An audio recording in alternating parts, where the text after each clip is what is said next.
Omo-Onile. Hey. Why are you running?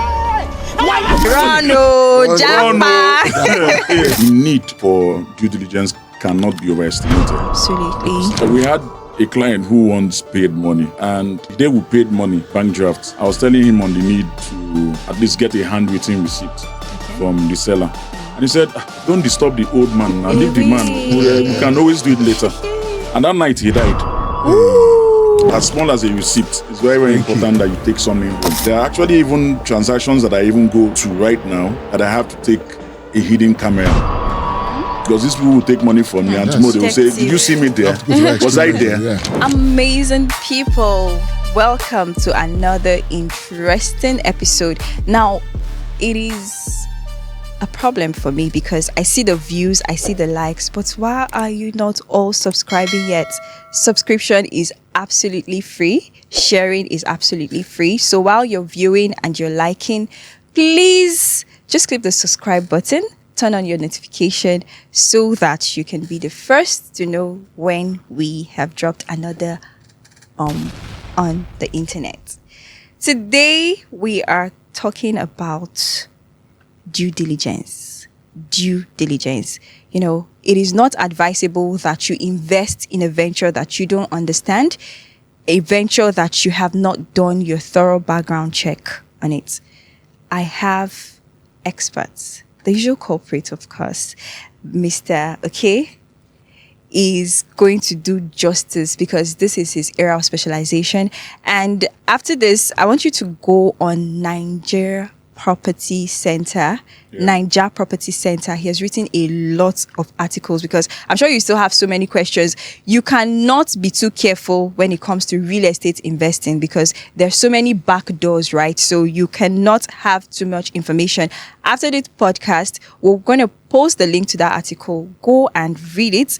Make it like your investment Bible for real estate because it is really, really packed. I read it and I'm like, whoa, this is a whole masterclass. Thank you for joining us, sir. And Mr. Frank. It's a pleasure. Thank you so much. Now, a lot of people invest in real estate because sometimes, like over time, I believe the trend has changed now because people are now prioritizing education, right? There's now insights, especially now I want you, while you're talking, right, specifically, let us also talk specifically to those in the diaspora who unfortunately have to rely on family members who turn out to be the ones who will scam them. You know, a story of somebody on that trended one time. This woman had been sending money to Nigeria from France for 3 good years, only for her to come and what was built, oh my God. So, you know, it is not enough to have somebody that you trust. You yourself must have the ability, no matter the distance, you must have the ability. Now, what are some things that people should look out for? We know there's documentation, there is track record, there's so many things. So what are those things? Now, first of all, let us start with, you mentioned red flags. What are those things that once you see or you don't see in a potential real estate investment, you know that this one is already a red flag. Run from it. Well, number one, Omo-Onile. Hey, Rano, Jamba. As fast as your leg can carry you. You know, we've had our own fair share of these things, and they might sound funny now, but they're actually not funny. Because when you're in the heat of the thing, you'd understand that this is how my money is going to go. And because of the African family setting, every family in Lagos has branches. So you've paid money to a particular set of people. The next set comes out to say, oh, we're the accredited representatives of the family. I am the Olori Ebi. That boy that you paid money to is my younger brother. My younger brother. And so you begin to pay what is called ratification. You're trying to regularize with this same group and all that. The issue of the need for due diligence cannot be overestimated. Absolutely. And it starts with what we call, if you're buying from Omo-Onile, what we call traditional search. You need to move to the family house, find out the history of the land. If there are disputes, if there are adverse claimants on this property, and so many other things that you might want to learn of. Secondly, if the property is a titled property, Okay. you have to take your surveyor down there. He picks his coordinates. He has to go and chart it. If he has a current GIS software, he has to chart it Okay. to discover where the subject matter is. First of all, your lawyer also has to go to the lands registry and find out there's a whole lot of people. what is the history of this land, because land can actually transcend, from through 20, 30 people. So there's a registry legally. There's a registry that keeps records of these transactions parties. and who is the current owner. You also have to check out for caveats. Okay. If the property has caveats, maybe it has been placed on it, that, caution, you actually have to check this before you deal. These things are very important. Secondly, documentation. Very important. Very, very important. We had a client who once paid money. And the day we paid money through 10 drafts, bank drafts, I was telling him on the need to at least get a handwritten receipt from the seller. And he said, don't disturb the old man. Now leave the man. We can always do it later. And that night he died. It took us on an 11-month journey. Because the deceased person's wife was like, well, you guys paid money into my husband's account. I don't know for what purpose, whether you guys were owing him, but there's no proof of transaction. So I always tell people, as small as a receipt, for lack of time, for as small as a receipt, it's very, very important that you take something home. And if it's handwritten, it makes it the best, because that's huge evidence against the person receiving money. There are actually even transactions that I even go to right now that I have to take a hidden camera. Because these people will take money from me, and tomorrow they will say, did you see me there? Was I there? Yeah. Look at my face very well. So you actually need to do a lot of spy works also, like a CIA. Of course, you cannot be there are a lot of things involved. Then after documentation, which your lawyer has to do for you, the next thing is title perfection. Okay. Move straight to the relevant authorities and get your documentation registered through procuring a C of O on the property or procuring a governor's consent on that same property. And then number 4, take physical possession. It's very key. Very key. In fact, in law, possession is 9/10 of the law. That you've been in long and undisturbed possession gives you more credence to being the owner of that property. If it becomes the subject matter of a lawsuit. Okay. So these things are actually just so very, by physical very possession, you can just build like probably 3 coaches. No. Physical. That's not what that used to be. What physical possession meant. So what is physical possession now? It means taking total control of the property by erecting a perimeter fence on that property. Okay. Putting up your and gates. Putting a security man there. Because so you're saying even if I just have they will still sell your land. Physical possession means physical. You have to be on site. Occupation. Okay. It doesn't just end with possessing that property. So now when I buy the land, I can probably put up a block industry there. Whatever. Make it active. There has to be activity. Or even a security man is enough. Constantly there. Okay. So if you mentioned C of O now, a lot of people market, and if you ask them about documentation, they usually say C of O in view, excision in view. Are we to trust in view? Like, is it reliable when they say something is in view? Well, I'm guilty also. And there's nothing wrong with saying in view. Okay. But, for example, in the area where we operate, there's this thing called Lekki Global Acquisition on the Lagos State Geographical Information software. Lekki Global Acquisition simply means that these lands have not been released for private development. Oh. During the government of the president, our current president, it was easy for him to issue out excisions. Excisions simply meant, we've excised this portion and given it to the family for private development because we've taken XYZ size of land for public development. Okay. So when the government takes your land here, they give you here with a document. They've excised that property for private development and they publish it, which makes it a gazette. Okay, gazette. That's when you now hear, the land is gazetted. Okay. Which is a good title. But then you need to go beyond that to perfect. Okay. By procuring your governor's consent on that property. Do you understand? Yes. Although, it's been very funny lately that a particular property can have multiple. Yes, I was going to ask.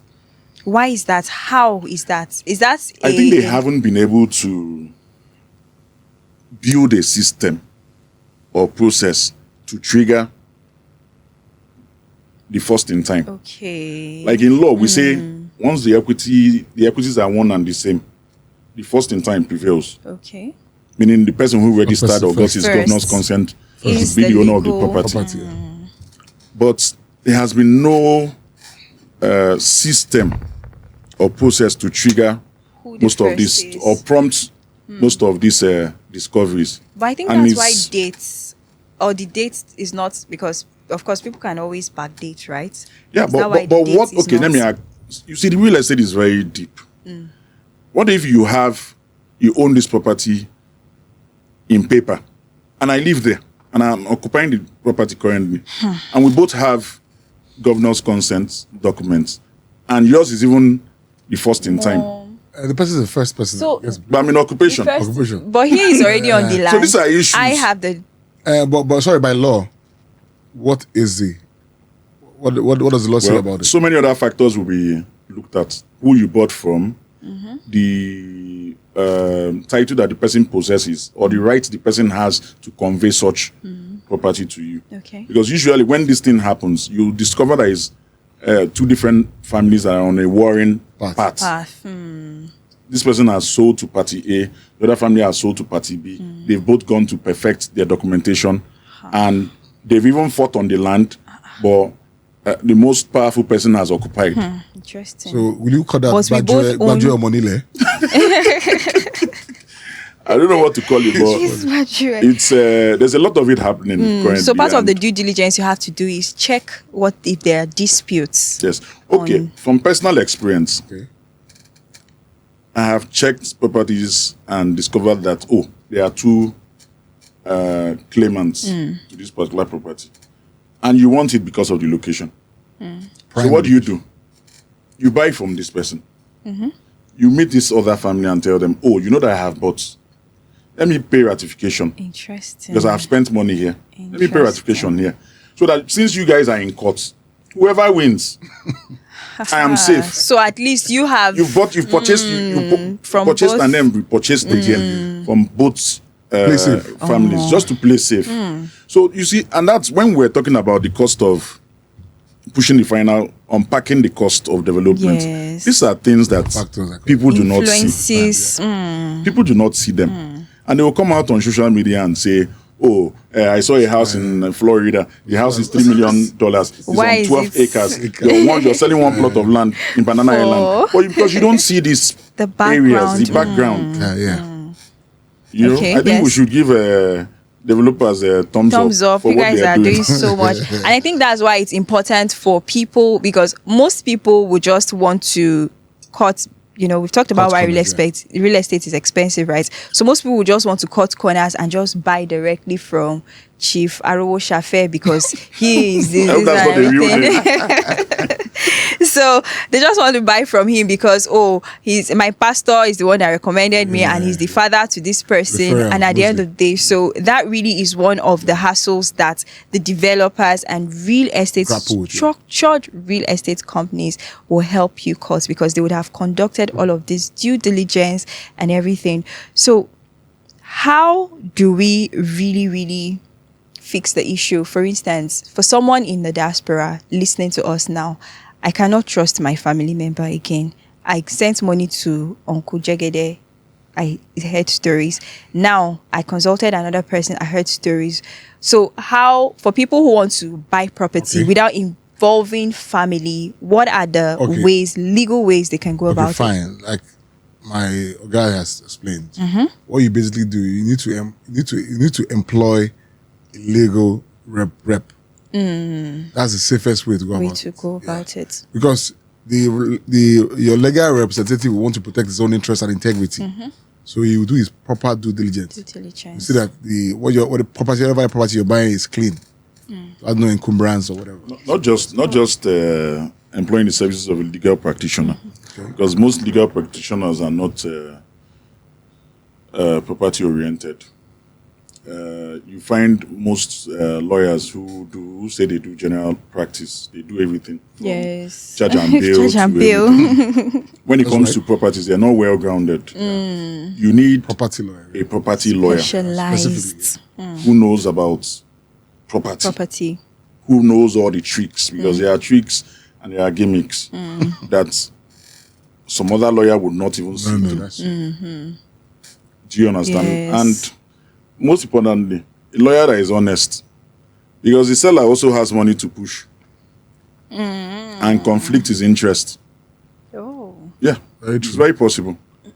And conflict his interest, because whatever you're paying to the seller, and the seller is telling him, no, don't worry, okay, this transaction, and I'll give you 2 million. I had a client who came to site to view his property for the first time from diaspora, and he said, that what they told him was that this property was in the heart of Lekki Phase 1.